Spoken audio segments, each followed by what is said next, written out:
Neria before it. That would have been dope though. Let's do that. So today we're going to be talking about Neria, the movie. It's actually called Neria 21, is that correct? Yes, Neria 21. Neria Or 21. maybe Neria 21st, I don't know. 21st.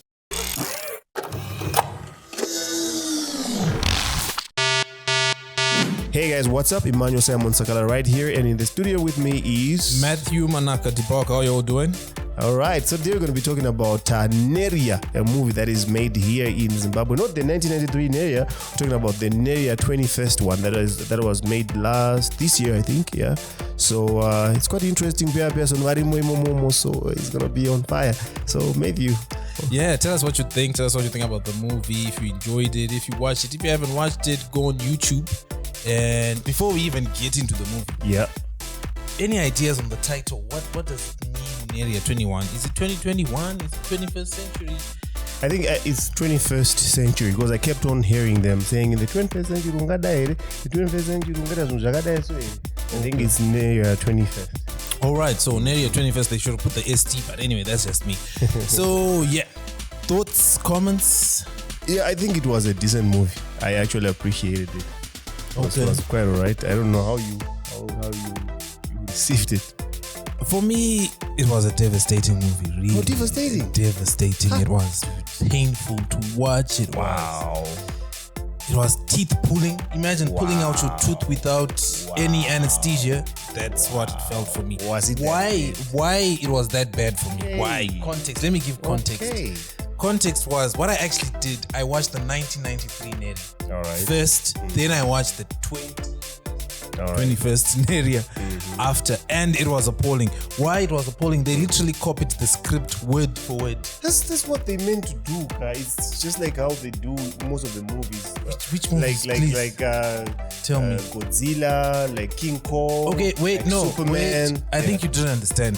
They copied the script word for word. I feel you, bro. That has been done on several movies before. Not word for word. Like, literally, can you hear how we talking? But they have right? changed a few things. I saw them changing a few things. Like not what? Not necessarily the same. The songs were different. Even the way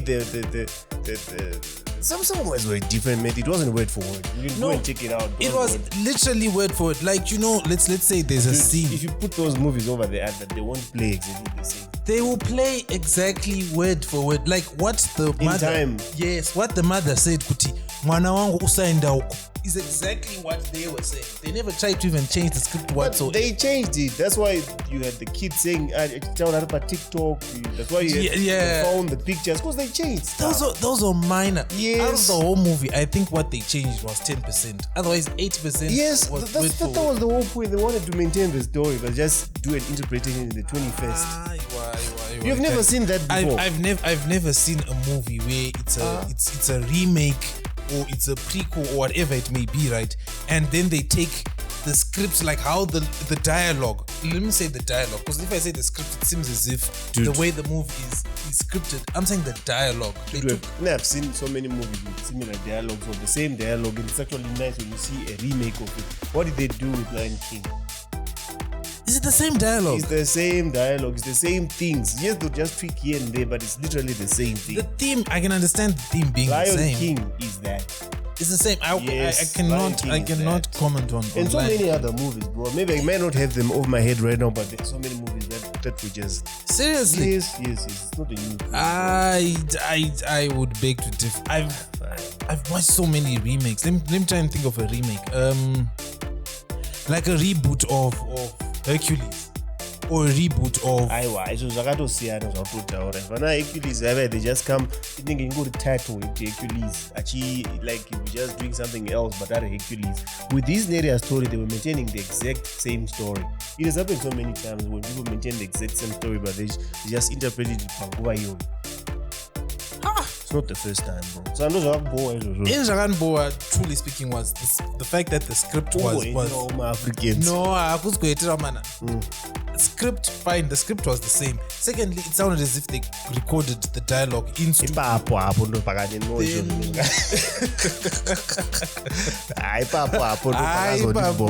For me, that was the only thing that put me off. Especially outside. I think inside there's some scenes where they were using a boom mic, but bands, I think they had a problem with the wind or something, so they decided to do it in studio. Yeah, it's like, hey. Yeah, especially it was like the beginning of the movie.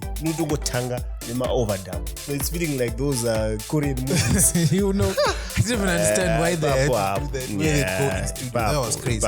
Then, for me, another thing again, I honestly thought that they were going to, you see, in the effort of trying to tell the story the way it was, like literally keep it word for word the way it was in the original 1993 version, right? And bring it into the 21st century. You could see the contradictions throughout the whole movie. That they were having so many contradictions because I feel you. You could see the setup and then they show you the skyscrapers and but I like the cinematography though. I really appreciated this. The cameraman, probably even the director too, they were doing pretty well. I appreciated it. But you know why I think it all fell apart? It fell apart pakuti, guys.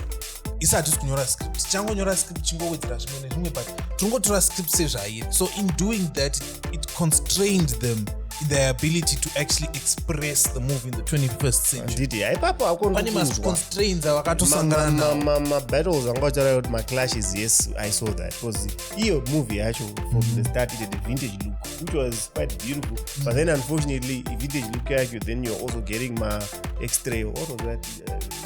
RAV4. Hey, you know what the stupidest part is? They decided to keep the original authenticity. Yes, thank you for that one of the movie, right? So they wanted to keep the scene where this guy keeps on fixing the car, by Chingo fans. But then in doing that, they said the guy now should go on a motorbike because he went on a bicycle, and that's how he died. He died on a bicycle because he left the car. On this one, he died on a motorbike because he left the car.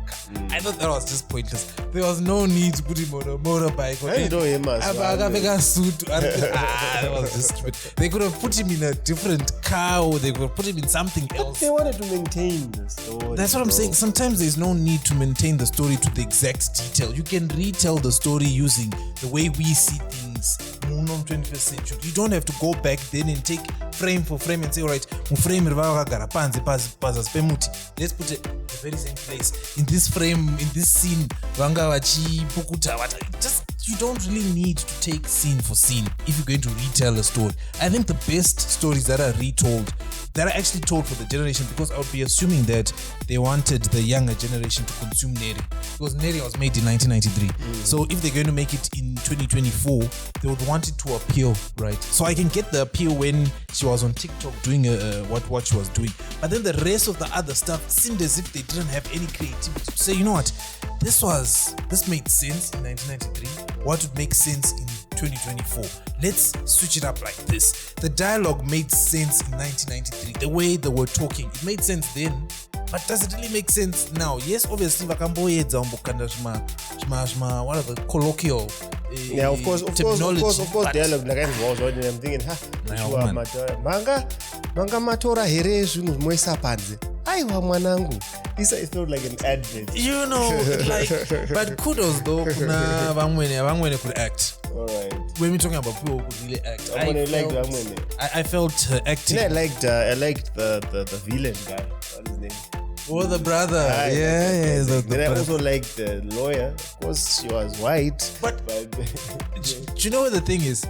I think for me, what hurt the most is because I watched the previous one. Like immediately, it was like. I feel you. So it's like you be comparing the past to the present. And if you look at the brother, I don't know why it is. Probably.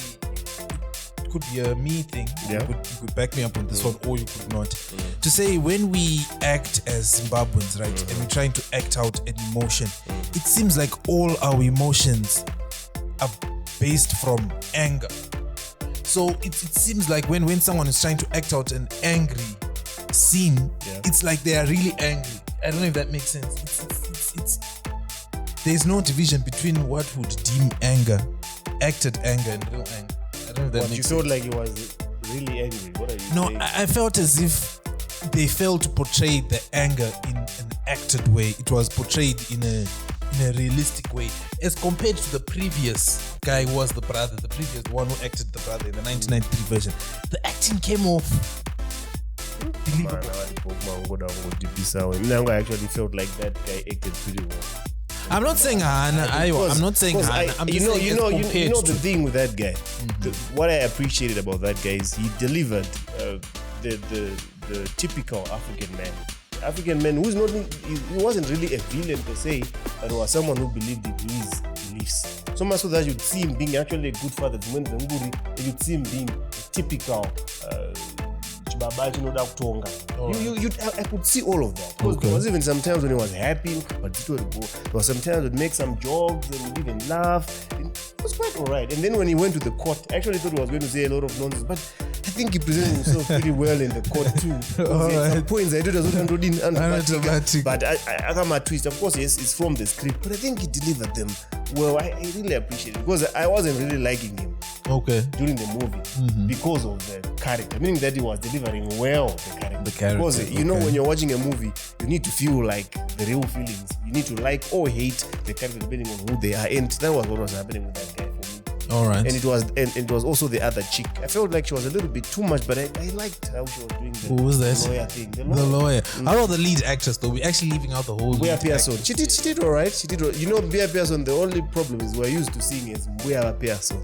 You see, it goes back to that thing that I was telling you the other day. When I was saying if she continues playing the role of vaPiyason, right, it becomes one-dimensional. So much so that if you see her in anything else, you expect her. I actually expected her to be the Vamwene. Yeah, because I told us to be a character. I wanted her to be one. But when I saw her that, she did alright. No, as a role that she's not really used to doing, I think she did alright. She did alright, yeah. And how about the husband, the one who eventually died? The husband was okay. I didn't see anything. You know, the ones that I mentioned for me are the ones that you saw. You get the sense.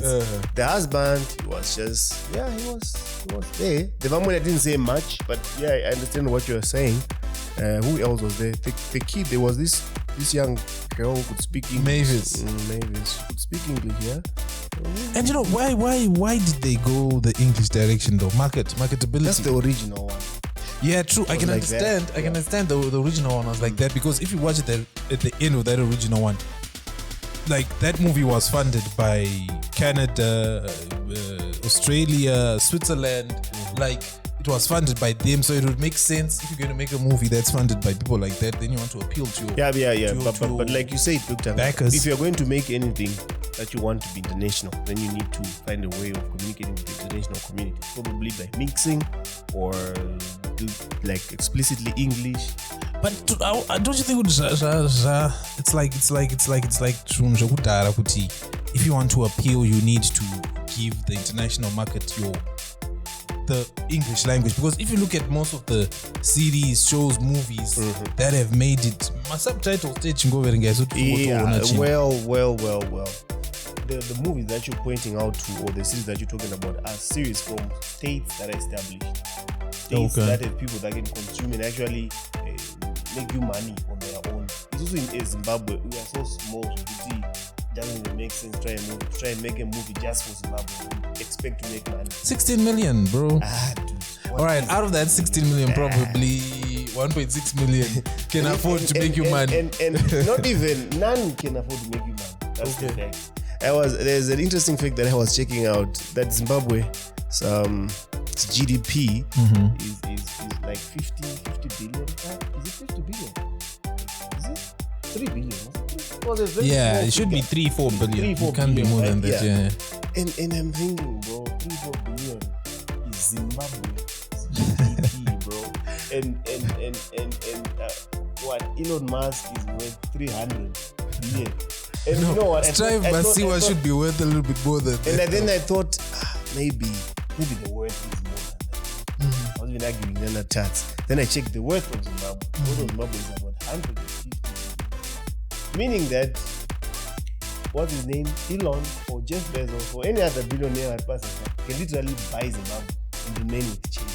Like literally buy it with everything that it has. Wow. Anyway, my point here is that Nama. All right, so we really need to appeal to the international market. And some countries and states, we're talking of GDPs in the trillion. I don't know, like China should have a GDP of 27 trillion, if I'm not mistaken. Okay. So we're talking of real money here. In states, unlike here. No,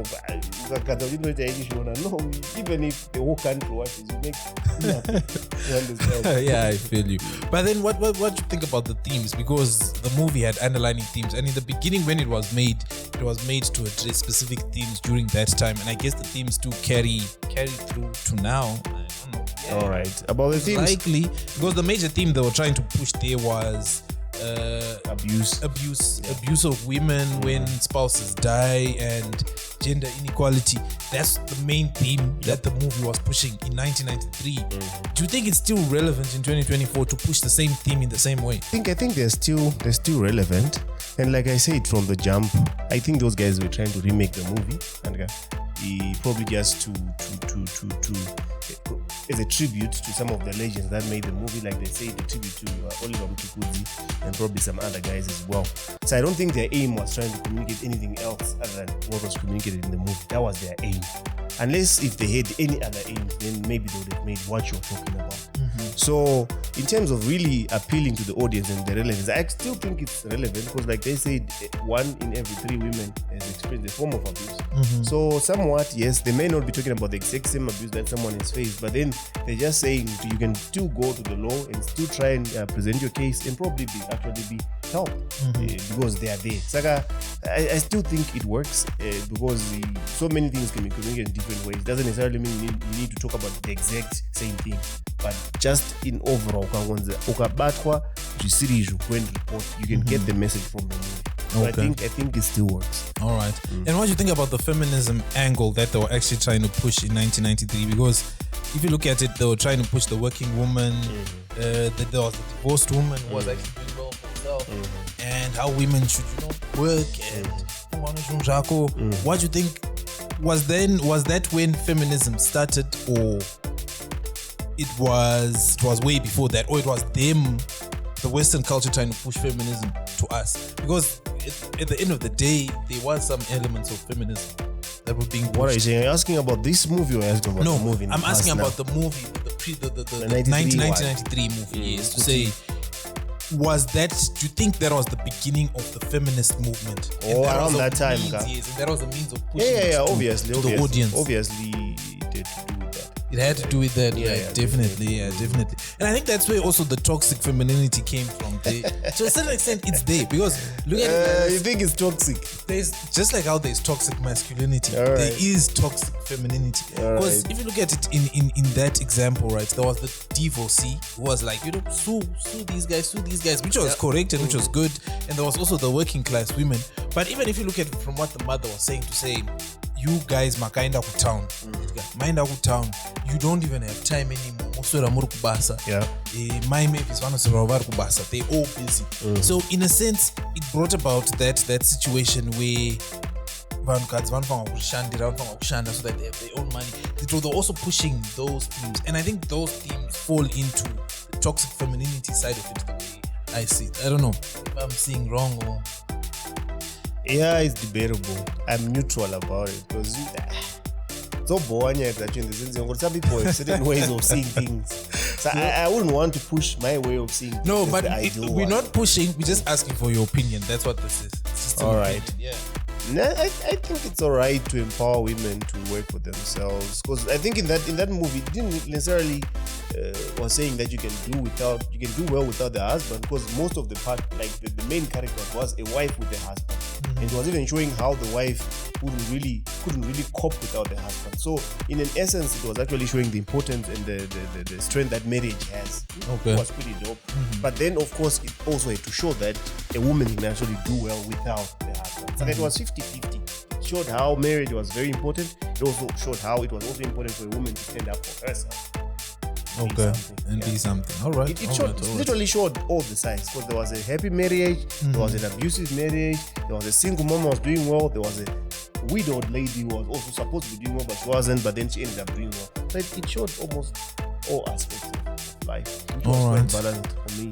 And do you think to say women who live in the rural areas are ill-treated or mistreated because they live in the rural areas, they don't have their own form of income, vanongo shanda, they just do the menial housework, and they don't have any say? Is that, do you think that's the portrayal of the rural areas? Yeah, I think kumamushano zotoitika. And do you think that's necessarily bad, the way they portrayed it? Kuti kungodzvanyirira vanhukadzi? I think to a large extent vakadzi vanobatirwa kumamisha. Okay. To a very large extent. But so you see now the thing is, I think most of them don't realize that so they're actually happy. Just like how dogs, we make them our servants and they're actually happy for making that treat and all that stuff. Yeah, I'm sorry if this is offensive, equating that to a dog, but then vanofara, but only until they're told, you can actually do your things on your own and not really have to do all this hard labor on yourself, by yourself. Only then that's when they'll realize, unless if you want to then sit back and say ignorance is bliss, just because they don't know, then they are okay, then well, that would. No, then, but my point comes down to this, to say if the women don't do it, usually what happens is if you don't do it, you get someone else to do it for you at a price. What are you talking about? I'm saying let's assume to say vanhukadzi havabatiriki havazoiti zvokuremiswa in the event yekuti vanogara handi vanowana umwe wokuzviita, then they just pay that person. Yeah, of course. So that's the better version of that. Yeah, that's the better version of that. Where you are not obliged to do the hard labor, you have a choice to say, let me do it because I need to do it. Let me hire someone to help me because I cannot do it anymore. You're not put in a corner where you are just enslaved. You are supposed to, whether you're tired or not. That's a wrap. So I have a conspiracy theory.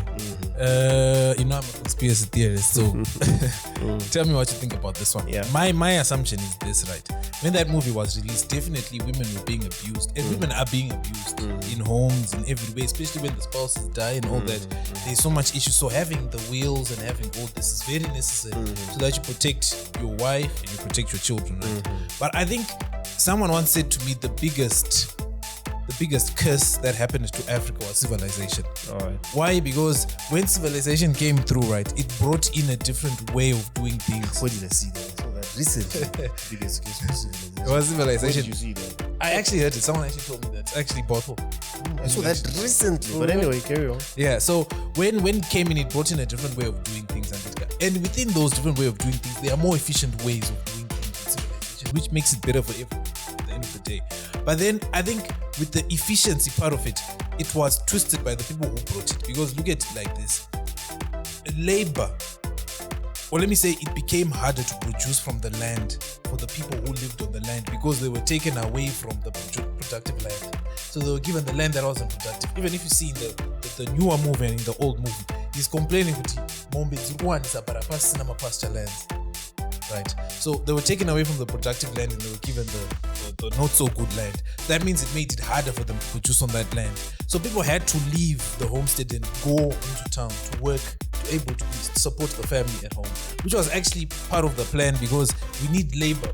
So what do? We give you that's something that's not good, and we force you to come to us and we pay you. So in doing that, I think it caused social fractures. So much so that it actually caused more abuse. If there was abuse, and if there was abuse for sure, it caused more abuse on the people who stayed, on the women who stayed. Why? Because there were fewer resources. With fewer resources, it meant harder times. Harder times always brings up anger. It always brings up negativity in people. So in a way, the way they brought up the whole civilization of bringing people and getting people empowered, it's like they're trying to fix something that they originally exacerbated.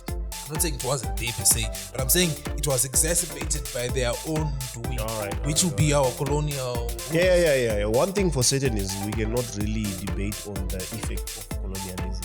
Colonialism has affected us and still affecting us until now. And definitely some of the cruelty and some of the social norms now, they are actually coming from that era. But then it doesn't mean that the same person or similar people cannot realize the errors that their fathers or their forefathers did and try to rectify. Because when you say they are trying to atone, or rather they're trying to fix the errors that they did, it seems as if it's the same person. These are different people, can be different people. The oppressor, of course, they could have been white, but then the same white people, they could be a group of white people who are saying, I think we should get that, let's try and fix this. Unfortunately, what they cannot do is say, go back to the original that you guys were. Gathering and the hunting, that cannot happen anymore. No. So we're coming from a situation where we already have a status quo that we're trying to fix. I'm saying that the system's actually rigged in this way. It was like it's a pre-planned system. That these are not corrections. It's actually part of it. You think they plan everything like this now? The whole, because it's a capitalist society, right? So the whole extremity of it of how a capitalist society works is that everyone is supposed to work, right? So in creating conditions where it's difficult for you to live, it forces you to work. So my point is when they came and when they are and when they're still doing what they are doing, the whole point is to create conditions that make everyone work. That's the whole point here. So I'm saying from where the movie came from and how these guys moved and they started changing and how the cultures were different and how now the family from who are suffering would come into town and say it's because they are suffering and it's because they were made to suffer. And it's actually part of the plan so that they suffer, so that this happens. You get what I'm trying to say? I hear you. To say it's all just part of a grand scheme. Yes. I That's you. my conspiracy theory. Yeah, That's what I was saying. I have a conspiracy I hear theory. you. It's a conspiracy, and of course, it holds water, but it's not factual. Yeah. Okay. Fine. Yeah. It's the So anti-doctor facts. You are allowed to think like that.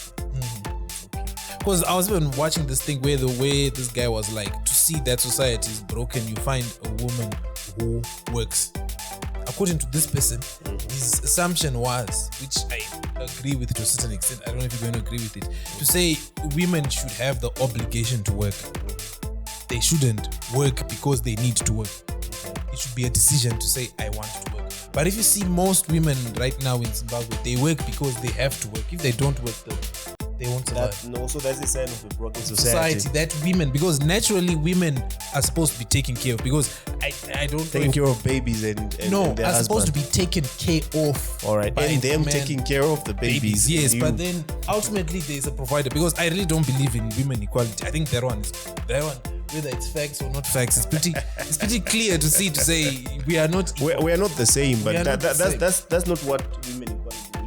No, but I mean, let me talk about the toxic femininity part of it. To say women equality pushes it to the sense of what a man can do, a woman can do. That's the toxic side of the women equality side. That's what I don't believe in. Right. So I think that's where the person was coming from, to say a woman doesn't necessarily need to go kunochera makomba kana kugadzira mota papinda pazasi pemota vachigadzira chii kudriver. She doesn't really need to do that hard labor unless she wants to get the same. Not put she has no other choice, because generally or what how can you call it, evolutionary. Yes, women are taken care of by the man, so it's optional for her to say I want to work or I don't want to work. The thing here, unfortunately, is that we evolved with a big brain. Like we are really trying to change so many norms. Like even we've lengthened our lifespan, we have introduced things like gay, transgender and all that stuff, because we have a big brain that can think outside of the box. So unfortunately, what you think is supposed to, unfortunately, that doesn't exist. No, it's not supposed to. I think that's where we're losing it. Women are supposed to be taken care of. When let's not look at the word choice of words. Let me change the choice of words that I used. It would be meant it would have been better if the woman was taken care of. Yes. That's what I'm trying to say. I hear you. Because it has more negative. Okay, that one is gone. That one's gone. It has more negative. So is that one? It has more negative consequences to it. If you had to just generally look at it, if a woman has to go into the decision of I need to make money for myself, versus if a woman is taking care of. Let me give you an example of this. This is a factual example. Let's say a woman decides to build a career. If she's going to build a career, by the time she gets to X amount of years, she'll be building a career. But then at the same time, you're saying I want to be married and I want to have a child. How does that tie into the career? Because once you start off with the career, only at a certain age or at a certain peak within your career can you think of children, but within that you cannot. So those clashes now that come with our big brain. Yes, our big brain has caused us to come up with so many inventions and come up with so many things that we can do as a human race. But then certain things now have a clash. You're correct, but only if your objective is to propagate this peace. Because now some people's objective is just to enjoy life. You are speaking as if everybody has the same objective. And No. because of our big brains, objectives are different. But think about it like this. According to a study that was done over 8 years, right? That tried to figure out what makes people happy, human beings happy. They realized that what makes human beings happy is the ability to create emotional connections. And the ability to create emotional connections comes from the ability to form partnerships, right? So if you find someone saying they just want to live their life without forming a partnership and just be okay, then that's not the path to happiness. Because if the person says, I just want to be happy, then you clearly tell the person, say, according to the study, that's it. Because 90% of what we You're correct, but then partnership doesn't necessarily mean marriage. Doesn't necessarily mean having kids. People have so many forms of partnerships. You can have friends, you can have family, you can have, flings, all of that stuff. No, those are flings. We can't classify flings as partnerships. Because They the are way temporary ones. no, you want permanent yes, ones. the way they classified the happiness is they are long-term partnerships. You can still have those. So maybe Yeah, tell us what you think. Tell us what you think about the movie. If you enjoyed it, if you watched it. If you haven't watched it, go on YouTube and just type in Neria 21, right? Yeah, Neria 21. It'll pop up. But I suggest you watch the first one though, the 1993 one. Then watch the 21. I don't know. The naming is crazy. But yeah, just watch it and tell us what you think. all right. Bye.